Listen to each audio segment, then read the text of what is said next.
Hello hi ನಮಸ್ಕಾರ, welcome to food media. ನಾನು ಶರತ್ ಕುಮಾರ್. ಬಹಳಷ್ಟು ದಿನಗಳಾಯಿತು ನೀವು ಭೇಟಿಯಾಗದೆ. ನಾನಾ ರೀತಿ ಕಾರಣಗಳಿದೆ. ಅದರಲ್ಲಿ ಒಂದು ಮುಖ್ಯವಾದ ಕಾರಣ ಅಂತಂದರೆ, ನಾನೊಂದು ಸಣ್ಣದಾಗಿ ರಿಸರ್ಚಲ್ಲಿ ಇಳಿದಿದ್ದೀನಿ. ಈ ರಿಸರ್ಚ್ ಮಾಡೋದಕ್ಕೋಸ್ಕರವಾಗಿ ಸ್ವಲ್ಪ ಅಲ್ಲ ತುಂಬಾ ವಿಡಿಯೋ ಡಿಲೇ ಆಗ್ತಾ ಇದೆ.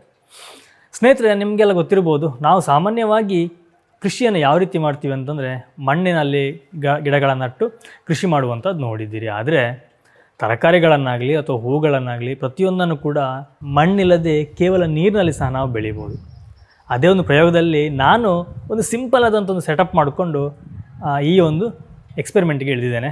ಅದೇನು ಅಂತೇಳಿ ನೋಡೋಣ. ಅದಕ್ಕಿಂತ ಮುಂಚೆ ನೀವು ನಮ್ಮ ಚಾನಲ್ಗೆ ಹೊಸಬ್ರಾಗಿದ್ದರೆ ಇವಾಗಲೇ ಸಬ್ಸ್ಕ್ರೈಬ್ ಮಾಡ್ಕೊಳ್ಳಿ. ಹಾಗೆಯೇ ಪಕ್ಕದ ಬೆಲ್ಲೈಕನ್ನು ಕ್ಲಿಕ್ ಮಾಡಿ ಆಲ್ ಆಪ್ಷನ್ನ ಸೆಲೆಕ್ಟ್ ಮಾಡ್ಕೊಂಡು ನಮ್ಮ ಇದೇ ರೀತಿಯ ಪ್ರತಿಯೊಂದು ವೀಡಿಯೋಗಳ ನೋಟಿಫಿಕೇಷನ್ ಪಡಿಬೋದು. ವೀಡಿಯೋನ ಮಿಸ್ ಮಾಡಿದೆ ಮೊಟ್ಟ ಮೊದಲು ನೀವು ನೋಡ್ಬೋದು. ಸ್ನೇಹಿತರೆ, ನಿಮ್ಮಲ್ಲಿ ಬಹಳಷ್ಟು ವಿರಾಳವಾದಂಥ ಜನರು ಕೇಳಿರುವಂಥ ಒಂದು ವರ್ಡ್ ಅಂತಂದರೆ ಹೈಡ್ರೋಫೋನಿಕ್. ಹೈಡ್ರೋಫೋನಿಕ್ ಬಗ್ಗೆ ಈಗೀಗ ಸ್ವಲ್ಪ ಹೆಸರು ಬರ್ತಾ ಇದೆ, ಸ್ವಲ್ಪ ಜನಗಳಿಗೆ ಗೊತ್ತಾಗ್ತಿದೆ. ಆದರೆ ಬಹಳಷ್ಟು ಜನರಿಗೆ ಈ ಹೈಡ್ರೋಫೋನಿಕ್ ಬಗ್ಗೆ ಗೊತ್ತಿಲ್ಲ. ಈ ಹೈಡ್ರೋಫೋನಿಕ್ ಅನ್ನೋದು ಇವತ್ತು ನಿನ್ನೆ ಕಾನ್ಸೆಪ್ಟ್ ಅಲ್ಲ. ಇದು ಸುಮಾರು ನಾನೊಂದು ಗೂಗಲ್ ಮಾಡಿ ನೋಡಿದೆ, ಇದ್ರ ಬಗ್ಗೆ ಸ್ವಲ್ಪ ಇನ್ಫಾರ್ಮೇಷನ್ ತಿಳ್ಕೊಳ್ಳುವ ಅಂತೇಳಿ. ಈ ಹೈಡ್ರೋಫೋನಿಕ್ ಅನ್ನೋದನ್ನು 1929ರಲ್ಲಿ ಕ್ಯಾಲಿಫೋರ್ನಿಯಾ ವಿಶ್ವವಿದ್ಯಾಲಯದ ವಿಲಿಯಂ ಫೆಡ್ರಿಕ್ ಗೆರಿಕ್ ಅನ್ನೋರು ಇದರ ಬಗ್ಗೆ ರಿಸರ್ಚನ್ನು ಸ್ಟಾರ್ಟ್ ಮಾಡ್ತಾರೆ. ಅದ್ರ ಮುಂಚೆನೇ ಇದ್ರ ಬಗ್ಗೆ ಹಲವಾರು ರೀತಿಯ ಪುಸ್ತಕಗಳು ಬಂದಿತ್ತು. ಅವರು ಅದನ್ನು ಕಾರ್ಯರೂಪಕ್ಕೆ ತರುವಂತಹ ಪ್ರಯತ್ನ ಮಾಡಿದ್ರು. ಆದರೆ ಅವರಿಗೆ ಕಾರ್ಯರೂಪಕ್ಕೆ ಬಂದಿದ್ದು ಯಾವಾಗ ಅಂತಂದರೆ 1937ರಲ್ಲಿ. ಅಷ್ಟು ವರ್ಷಗಳ ಕಾಲ ತಗೊಂಡು ಸರಿಯಾದಂತಹ ಹೈಡ್ರೋಫೋನಿಕ್ ಅನ್ನೋ ಒಂದು ಪದವನ್ನು ಬಳಕೆಗೆ ತಂದಂತಹ ಮೊದಲಿಗರು ಇವರು ತಮ್ಮ ಮನೆಯ ಹಿತ್ತಲಿನಲ್ಲಿ ಇದ್ರ ಬಗ್ಗೆ ಸ್ವಲ್ಪ ರಿಸರ್ಚ್ಗಳನ್ನ ಮಾಡ್ತಾರೆ. ಅವರು ಇದರಿಂದ ಸಕ್ಸಸ್ ಆಗ್ತಾರೆ. ನಾನು ಒಂದು 3 ತಿಂಗಳ ಹಿಂದೆ ಇದ್ರ ಬಗ್ಗೆ ನೋಡ್ತಾ ಇರುವಾಗ ನನಗೊಂದು ಹೈಡ್ರೋಫೋನಿಕ್ ಅನ್ನೋ ಒಂದು ವರ್ಡ್ ಸಿಕ್ತು. ಇದ್ರ ಬಗ್ಗೆ ಸ್ವಲ್ಪ ಮಾಹಿತಿಗಳು ಸಿಕ್ತು. ಹಾಗೆ ಇದನ್ನು ಇನ್ನೂ ಆಳವಾಗಿ ತಿಳಿತಾ ಹೋದಾಗ ನನ್ನಲ್ಲಿ ಇದರ ಕುತೂಹಲ ಜಾಸ್ತಿ ಆಯಿತು. ಹಾಗೆಯೇ ಇದನ್ನು ನಾವು ಯಾಕೆ ಇಲ್ಲಿ ಮಾಡಬಾರ್ದು ಅಂತ ಅನಿಸ್ತು. ಈ ಒಂದು ಸಿಸ್ಟಮನ್ನು ಕರ್ನಾಟಕ ಆಗಲಿ ಅಥವಾ ಇಂಡಿಯಾದಲ್ಲಿ ನಾನು ಮೊದಲಿಗಲ್ಲ, ತುಂಬ ಜನ ಪ್ರಯತ್ನ ಪಟ್ಟಿದ್ದಾರೆ. ತುಂಬ ಜನ ಸಕ್ಸಸ್ ಆಗಿದ್ದಾರೆ. ಈ ಬೆಂಗಳೂರಲ್ಲಿ ನನಗೆ ಗೊತ್ತಿದ್ದಾಗ ಒಂದು 2-3 ಈ ರೀತಿಯ ಹೈಡ್ರೋಫೋನಿಕ್ ಫಾರ್ಮ್ಗಳಿದೆ. ಆದರೆ ಅವರು ಮಾಡ್ತಿರುವಂಥದ್ದು ಕಮರ್ಷಿಯಲ್ ಆಗಿರೋದ್ರಿಂದ ಅವ್ರು ಮಾಡೋಂಥ ಸಿಸ್ಟಮು ನಾವು ಮಾಡೋಂಥ ಸಿಸ್ಟಮ್ ಸ್ವಲ್ಪ ಡಿಫ್ರೆಂಟ್ ಆಗಿರುತ್ತೆ. ಇದರಲ್ಲಿ ಬೇರೆ ಬೇರೆ ರೀತಿಯ ಸಿಸ್ಟಮ್ಗಳು ಬರುತ್ತೆ. ನಿಮಗೆ ನಾನು ಈಗಿನ ಎಲ್ಲ ಹೇಳಿದ್ರೆ ಅರ್ಥ ಆಗಲಿಕ್ಕಿಲ್ಲ. ನೋಡು, ಮುಂದಿನ ದಿನಗಳಲ್ಲಿ ಅದ್ರ ಬಗ್ಗೆ ನಾನು ಹೇಳ್ತೀನಿ. ನಾನು ಇದರಲ್ಲಿ ಒಂದು ಸಿಸ್ಟಮ್ನ ಆಯ್ಕೆ ಮಾಡಿಕೊಂಡೆ, ತುಂಬ ಈಸಿಯಾಗಿ ಮಾಡುವಂಥದ್ದು. ನೀವು ನನ್ನ ಈ ಕಡೆ ನೋಡ್ಬೋದು. ಇದು ನಾನು ರೆಡಿ ಮಾಡಿರುವಂತಹ ಒಂದು ಸಿಸ್ಟಮ್. ಇದು ಒಂದು PVC ಪೈಪು, ಸುಮಾರು 4 ಇಂಚಿನ PVC ಪೈಪಲ್ಲಿ ಈ ರೀತಿಯಾಗಿ ರೆಡಿ ಮಾಡ್ಕೊಂಡಿರುವಂಥದ್ದು. ನಾನಿಲ್ಲಿ ಹಾಕಿರುವಂಥ ಗಿಡ ಯಾವುದು ಅಂತಂದರೆ ನೋಡಿ, ಇದು ಪಾಲಕ್ ಗಿಡನ ನಾನು ಹಾಕಿದ್ದೀನಿ. ನೋಡುವ, ಸ್ಯಾಂಪಲ್ ನೋಡುವ ಹೇಗಾಗತ್ತೆ ಅನ್ನೋದು ಗೊತ್ತಿಲ್ಲ. ಫಸ್ಟ್ ಟೈಮ್ ಮಾಡ್ತಿರೋದು. ಅದು ಅಲ್ಲದೆ ನಾನು ಮಾಡ್ತಿರೋದೇನು ಓಪನ್ ಏರಿಯಾದಲ್ಲಿ ಟ್ಯಾರೆಸ್ ಮೇಲ್ಗಡೆ ನಾನು ಈ ಸಿಸ್ಟಮ್ ರೆಡಿ ಮಾಡ್ಕೊಂಡಿರುವಂಥದ್ದು. ನನಗಿಲ್ಲಿ ಸ್ವಲ್ಪ ಬಿಸಿಲು ಬೀಳುತ್ತೆ. ಈಗ ಗಂಟೆ ಸುಮಾರು 11:30 ಏನಾಯಿತು. ಇವಾಗಲೂ ಸ್ವಲ್ಪ ನನಗೆ ಬಿಸಿಲು ಬೀಳುತ್ತೆ. 12 ಗಂಟೆ ತನಕ ನನಗೆ ಇದಕ್ಕೆ ಸ್ವಲ್ಪ ಬಿಸಿಲು ಬೀಳುತ್ತೆ. ಆನಂತರ ಸಂಪೂರ್ಣವಾಗಿ ಬಿಸಿಲು ಹೋಗುತ್ತೆ. ಈ ರೀತಿಯಾಗಿ ಇಟ್ಕೊಂಡಿದ್ದೀನಿ. ನಾನು ಸುಮಾರು 6 ಪೈಪ್ಗಳನ್ನ ಹಾಕಿ, ಅಂದರೆ 5 ಫೀಟಿನ 6 ಪೈಪ್ಗಳು ಈ ರೀತಿಯಾಗಿ ಹಾಕಿ ಇದರಲ್ಲಿ ಪಾಲಕ್ನ ಬೆಳೆಸುವಂತಹ ಪ್ರಯತ್ನ ಮಾಡ್ತಾಯಿದ್ದೀನಿ. ಗೊತ್ತಿಲ್ಲ ಹೇಗಾಗತ್ತೆ ಅಂತೇಳಿ. ಆಯಿತು, ನಾನು ಇದಕ್ಕೆ ಟ್ರಾನ್ಸ್ಫರ್ ಮಾಡಿ ಸುಮಾರೊಂದು 4-5 ದಿನ ಆಯಿತು. ಇವಾಗ ಹೌದು, ಒಂದು 4-5 ದಿನ ಆಯಿತು. ಪರವಾಗಿಲ್ಲ, ಗ್ರೋತ್ ಚೆನ್ನಾಗಿದೆ. ನೋಡಿ, ಇದು ಹಾಕುವಾಗ ತುಂಬ ಚಿಕ್ಕದಿತ್ತು. ಇವಾಗ 4 ಎಲೆ ಬಂದಿದೆ. ನಾನು ಹಾಕುವಾಗ ಎಷ್ಟು ಸಣ್ಣದಿತ್ತು ಅಂತಂದರೆ ನಿಮಗೆ ಇದರಲ್ಲಿ ಕಾಣ್ತಿರ್ಬೋದು. ನೋಡಿ, ಇದರಲ್ಲಿ ಇದೆಯಲ್ವಾ, ಇಷ್ಟು ಸಣ್ಣದಾಗಿತ್ತು. ಇವಾಗ ಇಷ್ಟು ದೊಡ್ಡದಾಗಿದೆ. ಎಲ್ಲದೂ ಕೂಡ ಒಂದೇ ಈವನಲ್ಲಿ ಗ್ರೋತ್ ಇಲ್ಲ. ಯಾಕಂದರೆ ಗೊತ್ತಿಲ್ಲ ನನಗೂ, ನೋಡಬೇಕು ಹೇಗಾಗುತ್ತೆ ಅಂತ ಹೇಳಿ. ಹಾಗೆಯೇ ಇಲ್ಲಿ ಕೆಳಗಡೆ 2 ಬಕೆಟ್ ಇದೆ. ಇದರಲ್ಲಿ ನಾವು ಇದರಲ್ಲಿ ಮುಖ್ಯವಾಗಿ ನಾವು ನೀರಿನ ಮುಖಾಂತರ ಇದನ್ನು ನಾವು ಬೆಳೆಸ್ತೇವೆ. ಯಾವುದೇ ರೀತಿಯಲ್ಲಿ ಇದರಲ್ಲಿ ಮಣ್ಣಿರೋದಿಲ್ಲ. ನೋಡ್ಬೋದು, ನಿಮಗೆ ಇಲ್ಲಿ ನೀರು ಜಿನುಗುವಂಥದ್ದು ಕಾಣ್ತಿರ್ಬೋದು. ಇದು ಗಿಡದ ಬೇರು. ಇದರಲ್ಲಿ ನೀರಿದೆ ನೋಡಿ.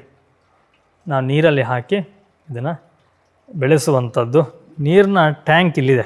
ಆ್ಯಕ್ಚುಲಿ ನಾನು 2 ಬಕೆಟ್ ಇಟ್ಟಿದ್ದೀನಿ. ಅದಕ್ಕೆ ಒಂದು ಕನೆಕ್ಟ್ ಇದೆ. ಇಲ್ಲಿ ನೋಡಿ, ಇಲ್ಲಿ ನೀರು ಬಂದು ಇದಕ್ಕೆ ಬೀಳ್ತಾ ಇರುತ್ತೆ. ಇಲ್ಲಿಂದ ಬೀಳುತ್ತೆ ಅಂತಂದರೆ ಇಲ್ಲಿಂದ ನೀರು ಮೇಲೆ ಹೋಗುತ್ತೆ. ಇದರಲ್ಲಿ ಒಂದು ಮೋಟ್ರ್ ಇದೆ. ಹಾಗೆಯೇ ಆ ಕಡೆ ನಮ್ಮ ನಾರ್ಮಲ್ ಆಕ್ಸಿಜನ್ ಇದೆ, ಅದು ಅಕ್ವೇರಿಯಮಲ್ಲಿ ಯೂಸ್ ಮಾಡ್ತೀವಲ್ಲ ಆ ರೀತಿಯ ಒಂದು ನೋಡಿ ಆ ರೀತಿಯ ಒಂದು ಆಕ್ಸಿಜನ್ ಮೋಟ್ರ್ ಇದು. ಇದ್ರ ಮುಖಾಂತರ ಆಕ್ಸಿಜನ್ ಹೋಗುತ್ತೆ, ಹಾಗೆಯೇ ಆ ನೀರು ಕೂಡ ಇಲ್ಲಿ ಲಿಫ್ಟ್ ಆಗಿ ಈ ಪೈಪ್ ಮುಖಾಂತರ ನೋಡಿ ಇಲ್ಲಿ ನಾನು 2 ಡಿವೈಡ್ ಮಾಡಿದ್ದೀನಿ, ಇಲ್ಲಿ ಹೋಗುತ್ತೆ. ಇಲ್ಲಿ ಹೋದಂಥ ನೀರು ನೇರವಾಗಿ ಈ ಕಡೆ ಹೋಗಿ ಇಲ್ಲಿಂದ ಕೆಳಗಿಳಿದು ಅಲ್ಲಿ ಹೋಗುತ್ತೆ, ಅಲ್ಲಿಂದ ಪುನಃ ಕೆಳಗೆ ಇಳಿಯುತ್ತೆ, ಇದರಲ್ಲಿ ಬರುತ್ತೆ. ಇಲ್ಲಿಂದ ನಾನು ಒಂದು ಪೈಪನ್ನು ಕೊಟ್ಟಿದ್ದೀನಿ ನೋಡಿ, ಈ ರೀತಿಯಾಗಿ ಪೈಪ್ ಇದೆ. ಈ ಪೈಪ್ ಮುಖಾಂತರ ಪುನಃ ಆ ಬಕೆಟಿಗೆ ಹೋಗುತ್ತೆ. ನೋಡಲಿಕ್ಕೆ ತುಂಬ ಸಿಂಪಲ್ ಅಂತ ಅನಿಸುತ್ತೆ, ಆದರೆ ಇದನ್ನು ಮಾಡಲಿಕ್ಕೆ ನನಗೆ 2 ವಾರ ಕಾಲ ತಗೊಳ್ತು. ಯಾಕಂತಂದರೆ ನಮ್ಗೆ ಇದರಲ್ಲಿ ನೀರು ನಿಲ್ಲಿಸಬೇಕು. ನೀರು ಬಂದು ಈ ಪಾಟ್ ಬಂದೀಗ ಇಷ್ಟಕ್ಕಿದೆ, ಸುಮಾರು 2 ಇಂಚು. ನಾನು 2 ಇಂಚುಗಳ ತನಕ ನಾನು ನೀರನ್ನು ಇದರಲ್ಲಿ ನಿಲ್ಲಿಸಬೇಕು. ಈ ನೀರನ್ನು ನಿಲ್ಲಿಸುವಾಗ ನಾವು ಅದು ಅಡ್ಜಸ್ಟ್ಮೆಂಟು ತುಂಬ ಕೇರ್ಫುಲ್ ಆಗಿರಬೇಕಾಗತ್ತೆ. ಕೆಲವೊಂದು ಈ ಎಂಡ್ ಕ್ಯಾಪ್ ಬರುತ್ತೆ, ಒಂದು 2-3 ಎಂಡ್ ಕ್ಯಾಪ್ ನಾನು ವೇಸ್ಟ್ ಸಹ ಮಾಡಿದೆ. ಯಾಕಂತಂದರೆ ನಾವು ಹಾಕುವಂಥ ಹೋಲ್ ಇದೆಯಲ್ವ ಅದು ಕ್ಲೀನಾಗಿ ಬರಬೇಕಾಗತ್ತೆ. ಇದನ್ನು ಪ್ರತಿಯೊಂದನ್ನು ಕೂಡ ಹಾಗೆ ನಾನೇ ರೆಡಿ ಮಾಡಿರುವಂಥದ್ದು. ಹಾಗಾಗಿ ನನಗೊಂದು 2 ವಾರಗಳ ಕಾಲ ತಗೊಳ್ತು ಕ್ಲೀನಾಗಿ ರೆಡಿ ಮಾಡಲಿಕ್ಕೆ. 1 ವಾರ ಇದರ ಪ್ಲ್ಯಾನ್ ಮಾಡಲಿಕ್ಕೆ ಆಯಿತು. ಇದರ ಮೆಜರ್ಮೆಂಟು ಎಷ್ಟು ಬೇಕು, ಪೈಪ್ ಎಷ್ಟು ಬೇಕು, ಹಾಗೆ ಇದಕ್ಕೆ ಏನೆಲ್ಲ ಐಟಮ್ ಬೇಕು, ಇದ್ರ ಬಗ್ಗೆ ಒಂದು ರಿಸರ್ಚ್ ಮಾಡಿಕೊಂಡು ಇದ್ರ ಬಗ್ಗೆನೇ ನನಗೆ ಲೀಸ್ಟ್ ಮಾಡಲಿಕ್ಕೆ 1 ವಾರ ತಗೊಳ್ಳೋದು. ಯಾಕಂದರೆ ಇದು ನಮಗೆ ಇಲ್ಲಿ ಹೊಸ್ತು, ಇವಾಗ ಇದ್ರ ಬಗ್ಗೆ ಅಷ್ಟೊಂದು ಮಾಹಿತಿ ಇಲ್ಲದೆ ಇರೋದ್ರಿಂದ ಸ್ವಲ್ಪ ಟೈಮ್ ತಗೊಳ್ತು. ಆದ ನಂತರ ಇದನ್ನು ಬಿಲ್ಡ್ ಮಾಡಲಿಕ್ಕೆ ಇನ್ನೊಂದು ವಾರ ಆಯಿತು. ಮೊದಲಿಗೆ ನಾನು ಈ ಸ್ಟ್ಯಾಂಡನ್ನು ರೆಡಿ ಮಾಡಿಕೊಂಡೆ. ಈ ಸ್ಟ್ಯಾಂಡ್ ರೆಡಿ ಮಾಡಲಿಕ್ಕೆ ಮೆಜರ್ಮೆಂಟ್ ಕ್ಲೀನಾಗಿ ಬರಬೇಕಾಗುತ್ತೆ. 1 mm ಆ ಕಡೆ ಆದರೂ ಕೂಡ ನಮಗೆ ಸ್ಟ್ಯಾಂಡು ಕ್ರಾಸ್ ಆಗುತ್ತೆ. ನೀರು ಈ ಪೈಪಲ್ಲಿ ಜಾಸ್ತಿ ಆಗುತ್ತೆ, ಆ ಪೈಪಲ್ಲಿ ಕಡಿಮೆ ಆಗುತ್ತೆ. ಯಾವ ಕಡೆ ನಮಗೆ ಪೈಪ್ ಶಾರ್ಟ್ ಬಂತು ಆ ಕಡೆ ಡೌನ್ ಆಗುತ್ತಲ್ವ, ಹಾಗಾಗಿ ನೀರು ವ್ಯತ್ಯಾಸ ಬರುತ್ತೆ. ನೀರು ನಮಗೆ 2 ಪೈಪಲ್ಲೂ ಕೂಡ ಅಂದರೆ 2 ಸೈಡ್ ಕೂಡ ಕ್ಲೀನಾಗಿರಬೇಕು, ಒಂದೇ ಲೆವೆಲಲ್ಲಿರಬೇಕು. ಇದನ್ನು ನಮಗೆ ಮಾಡಲಿಕ್ಕೆ ತುಂಬ ಟೈಮ್ ತಗೊಳ್ತು. ನಾನು ಫಸ್ಟಿಗೆ ಸಿಸ್ಟಮ್ ಬೇರೆ ಮಾಡಿದ್ದೆ, ಆನಂತರ ಪುನಃ ಚೇಂಜ್ ಮಾಡಿ ಈ ರೀತಿಯಾಗಿ ಮಾಡಿಕೊಂಡೆ. ಇನ್ನು ತುಂಬ ಜನಕ್ಕೊಂದು ಕ್ವಶನ್ ಇರ್ಬೋದು, ಕೇವಲ ನೀರಿನಲ್ಲಿ ಇದು ಹೇಗೆ ಬೆಳೆಯುತ್ತೆ ಅಂತ ಹೇಳಿ. ನಾವು ಫಸ್ಟ್ ಒಂದು 3 ದಿನ ಮಾತ್ರ ಇದನ್ನು ಅದಕ್ಕೆ ನೀರಲ್ಲಿರುತ್ತೆ, ಆನಂತರ ನಾವು ಅದಕ್ಕೆ ನ್ಯೂಟ್ರಿಷನ್ನ ಆ್ಯಡ್ ಮಾಡಬೇಕಾಗತ್ತೆ. ನ್ಯೂಟ್ರಿಷನ್ ಬಂದು ಲಿಕ್ವಿಡ್ ಆಗಿರುತ್ತೆ. ನಾನು ನಿಮಗೆ ತೋರಿಸಿದ್ನಲ್ಲ ಬಕೆಟು, ಈ ಬಕೆಟ್ಟಿಗೆ ನಾವು ನೇರವಾಗಿ ಅದಕ್ಕೊಂದು ಅಳತೆ ಅಂತಿದೆ, ಆ ಅಳತೆ ಪ್ರಕಾರವಾಗಿ ನ್ಯೂಟ್ರಿಷನ್ ನಾವು ಇದಕ್ಕೆ ಕೊಡೋದು. ಆವಾಗ ಅದನ್ನು ಗಿಡದ ಬೇರು ತಗೊಂಡು ಫಸ್ಟ್ ಗಿಡದ ಬೇರು ಬೆಳೆಯುತ್ತೆ, ಆನಂತರ ಗಿಡ ಅದರ ನ್ಯೂಟ್ರಿಷನ್ ತಗೊಂಡು ಅದು ಬೆಳೆಯುತ್ತೆ. ನಾವು ಇಲ್ಲಿ ಕೊಡುವಾಗಲೂ ಹಾಗೆ ಒಮ್ಮೆಲೆ ನ್ಯೂಟ್ರಿಷನ್ ಕೊಡುವ ಹಾಗೆ ಇಲ್ಲ, ಅದರ ದಿನದ ಅದರ ಪ್ರತಿದಿನದ ಏಜಿನ ಅನುಗುಣವಾಗಿ ನಾವು ಅದಕ್ಕೆ ಇಂತಿಷ್ಟು ಅಂತ ಇರುತ್ತೆ, ಆ ರೀತಿ ಕೊಡಬೇಕಾಗತ್ತೆ. ಇನ್ನು ಮುಖ್ಯವಾಗಿ 2 ರೀತಿಯ ಎಕ್ವಿಪ್ಮೆಂಟ್ಗಳು ಬೇಕು. ಒಂದು pH ಮೀಟರ್, ಇನ್ನೊಂದು TDS ಮತ್ತು EC ಮೀಟರ್ ಅಂತ ಹೇಳಿ. ನಾವು ಇದರಲ್ಲಿ ಬರುವಂಥ ಪಾಯಿಂಟ್ನ ಅನುಗುಣವಾಗಿ ನ್ಯೂಟ್ರಿಷನ್ ನಾವು ಅಡ್ಜಸ್ಟ್ ಮಾಡ್ತಾ ಹೋಗಬೇಕು. ಇದು ತುಂಬ ಮುಖ್ಯವಾಗಿರುತ್ತೆ. ನಾವು ಒಂದು ವೇಳೆ ಈ ಗ್ರಾಮ್ ಲೆಕ್ಕದಲ್ಲೂ ಅಥವಾ ML ಲೆಕ್ಕದಲ್ಲೂ ಹಾಕಿ ನಾವು ಹಾಕುವಂಥದ್ದು ML ಲೆಕ್ಕದಲ್ಲೇ, ಆದರೆ ಇದರಲ್ಲಿ ಬರುವಂತಹ ಪಾಯಿಂಟ್ ಮೇಲೆ ಆ ML ನಿರ್ಧರಿತವಾಗಿರುತ್ತೆ. ಸಾಮಾನ್ಯವಾಗಿ ನಾವು ಯೂಸ್ ಮಾಡುವಂಥದ್ದು ಬಾವಿಯ ನೀರು. ನನ್ನ ಬಾವಿಯ ನೀರಿನ TDS ಬಂದೀಗ 45 TDS ಇದೆ. ಹಾಗೆ ನೀವು ಒಂದು ವೇಳೆ ಬೋರ್ ನೀರು ಯೂಸ್ ಮಾಡಿದ್ರೆ ಅಥವಾ ಮುನ್ಸಿಪಾಲ್ಟಿ ನೀರನ್ನು ಯೂಸ್ ಮಾಡಿದ್ರೆ ಅದರ TDS ಬಂದು ಬೇರೆ ಇರುತ್ತೆ, EC ಬೇರೆ ಇರುತ್ತೆ. ಹಾಗಾಗಿ ನಾವು ಯೂಸ್ ಮಾಡುವಂತಹ ನೀರಿನ TDS ಹಾಗೆಯೇ pHನ ಅನುಗುಣವಾಗಿ ನಾವು ನ್ಯೂಟ್ರಿಷನ್ನ ಕೊಡಬೇಕಾಗತ್ತೆ. ನಿಮಗೆ ಈ ರೀತಿ ನಾನು ಹೇಳಿದ್ರೆ ಖಂಡಿತವಾಗ್ಲೂ ಯಾರಿಗೂ ಅರ್ಥ ಆಗಲಿಕ್ಕಿಲ್ಲ. ಯಾಕಂತಂದರೆ ಇದ್ರ ಬಗ್ಗೆ ಹೇಳಲಿಕ್ಕೆ ತುಂಬ ಇದೆ. ನಾವು ಪ್ರತಿಯೊಂದು ಸ್ಟೆಪ್ ಬೈ ಸ್ಟೆಪ್ ಹೇಳ್ತಾ ಹೋದರೆ ತುಂಬ ಲಾಂಗ್ ಆಗುತ್ತೆ. ನಾನಿವಾಗ ನಿಮಗೆ ಜಸ್ಟ್ ರಫಾಗಿ ಹೇಳ್ತಿರುವಂಥದ್ದು. ಸುಮಾರು ಜನ ನನಗೆ ಮೆಸೇಜ್ ಹಾಕ್ತಾಯಿದ್ರಿ, ಯಾಕೆ ನೀವು ಇನ್ನೂ ವೀಡಿಯೋ ಮಾಡ್ತಾಯಿಲ್ಲ, ಯಾಕೆ ತುಂಬ ಡಿಲೇ ಮಾಡ್ತಿದ್ದೀರಲ್ವ, ಏನು ವಿಷಯ ಅಂತ ಹೇಳಿ. ಕೆಲವರು ಏನು ನಿಮಗೆ ಹುಷಾರಿಲ್ವ ಈಗಂತೂ ಬಹಳಷ್ಟು ಮೆಸೇಜ್ಗಳು ಬರ್ತಾಯಿತ್ತು, ಇನ್ಸ್ಟಾಗ್ರಾಮಲ್ಲಿ ಬರ್ತಾಯಿತ್ತು. ಎಲ್ಲರಿಗೊಂದು ಕ್ಲಾರಿಫಿಕೇಷನ್ ಕೊಡೋಣ ಅಂತ ಹೇಳಿ ಈ ಸಿಸ್ಟಮ್ ಬಗ್ಗೆ ಸ್ವಲ್ಪ ಕೆಲವರಿಗೆ ಹೇಳಿದ್ದೆ ನಾನು. ಈಗ ನಾನು ಮಾಡ್ತಾಯಿದ್ದೀನಿ, ಹಾಗಾಗಿ ಮಾಡಲಿಕ್ಕೆ ಆಗ್ತಾಯಿಲ್ಲ ಅಂಥೇಳಿ. ಅದೇನು ಎತ್ತ ಅಂತ ತುಂಬ ಜನ ಕೇಳಿದರು. ಎಲ್ಲರಿಗೂ ಕೂಡ ಈ ಒಂದು ವಿಡಿಯೋ ಅರ್ಥ ಮಾಡಿಸುತ್ತೆ ಅಂತ ಅಂದ್ಕೊಳ್ತೀನಿ. ಹಾಗೆಯೇ ಇದ್ರ ಬಗ್ಗೆ ಇನ್ನೂ ಹೆಚ್ಚಿನ ಅಪ್ಡೇಟ್ಗಳನ್ನ ಕೊಡ್ತಾ ಇರ್ತೀನಿ. ನಾನು ಜಸ್ಟಿಗೆ ರಫಾಗಿ ನಿಮ್ಗೆ ಕೊಟ್ಟಿರುವಂಥದ್ದು.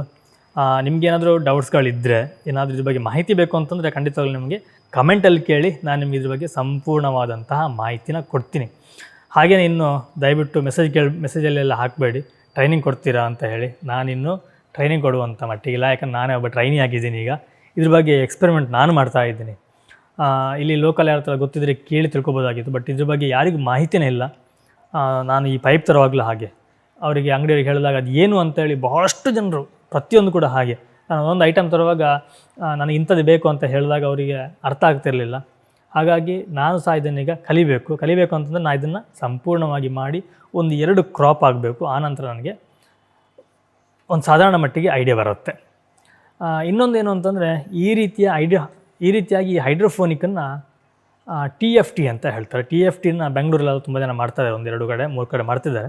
ಅವ್ರು ಹೇಗಂತಂದರೆ ಗ್ರೀನ್ ಹೌಸ್ ಹಾಕಿ ಒಳಗಡೆ ಮಾಡುವಂಥದ್ದು. ಟೆಂಪ್ರೇಚರ್ ಆಗಲಿ ಅಥವಾ ಗಾಳಿಯ ಒಂದು ಕಂಟ್ರೋಲ್ ಆಗಲಿ, ಹ್ಯುಮಿಡಿಟಿ ಆಗಲಿ, ಪ್ರತಿಯೊಂದು ಅವ್ರ ಕೈಯಲ್ಲಿರುತ್ತೆ. ಆದರೆ ಇಲ್ಲಿ ನಾನು ಮಾಡ್ತಿರುವಂಥದ್ದು ಓಪನ್ ಏರಿಯಾದಲ್ಲಿ. ನೋಡಿ, ಈಗ ಬಿಸಿಲು ಬೀಳ್ತಾ ಇದೆ. ಈ ರೀತಿ ಬಿಸಿಲು ಬಿದ್ದಾಗ ನಮಗೆ ಈ ಪೈಪ್ ಹೀಟ್ ಆಗುತ್ತೆ. ಇದರಿಂದ ನ್ಯೂಟ್ರಿಷನ್, pH, TDS ಅಂತ ಅದನ್ನೆಲ್ಲ ಸ್ವಲ್ಪ ಡಿಫರ್ ಆಗ್ತಾ ಹೋಗುತ್ತೆ. ನನಗೆ ಈ ರೀತಿಯಾಗಿ ನೋಡಬೇಕಾಗಿತ್ತು, ಓಪನ್ ಏರಿಯಾದಲ್ಲಿ ಮಾಡಬಹುದಾ ಅಂತ ಹೇಳಿ. ಒಂದು ವೇಳೆ ಸಕ್ಸಸ್ ಆದರೆ ಖಂಡಿತವಾಗ್ಲೂ ಈ ಫುಲ್ ಟ್ಯಾರಿಸಲ್ಲಿ ಮಾಡಬೇಕು ಅಂತೇಳಿ ನನ್ನ ಪ್ಲ್ಯಾನ್ ಇದೆ. ನೋಡೋಣ ಏನಾಗುತ್ತೆ ಅಂತ ಹೇಳಿ. ಮುಂದಿನ ದಿನಗಳಲ್ಲಿ ಇದ್ರ ಬಗ್ಗೆ ಅಪ್ಡೇಟ್ಗಳನ್ನ ನಿಮ್ಗೆ ನಾನು ಕೊಡ್ತಾನೆ ಬರ್ತೀನಿ. ಓಕೆ ಸ್ನೇಹಿತರೆ, ಇದಿಷ್ಟು ಒಂದು ಸಣ್ಣ ಈ ಒಂದು ಹೈಡ್ರೋಫೋನಿಕ್ನ ಕಿರು ಪರಿಚಯ ಆಗಿತ್ತು. ನಿಮಗೆ ಈ ವಿಡಿಯೋ ಯೂಸ್ಫುಲ್ ಆಗಿದೆ ಅಂತ ಅಂದ್ಕೊಳ್ತೀನಿ. ಇಷ್ಟ ಆಗಿದೆ ಒಂದು ಲೈಕ್ ಕೊಡಿ, ಹಾಗೆಯೇ ಆದಷ್ಟು ಶೇರ್ ಮಾಡಿ. ಇನ್ನೊಂದು 10 ಜನಕ್ಕೆ ಹೊಸ ಒಂದು ವಿಷಯ ತಿಳಿದಾಗಲಿ. ಎನಿವೆ, ನಾನು ನಿಮಗೆ ಮುಂದಿನ ಒಂದು ವಿಡಿಯೋ ಸಿಗ್ತೀನಿ, ಒಂದೊಳ್ಳೆ ರೆಸಿಪಿ, ಒಂದೊಳ್ಳೆ ಗಿಡಮೂಲಿಕೆ ಅಥವಾ ಒಂದು ಒಳ್ಳೆಯ ಇನ್ಫಾರ್ಮೇಷನ್ ಜೊತೆ. Thank you. ಬಾಯ್. ನಮಸ್ಕಾರ.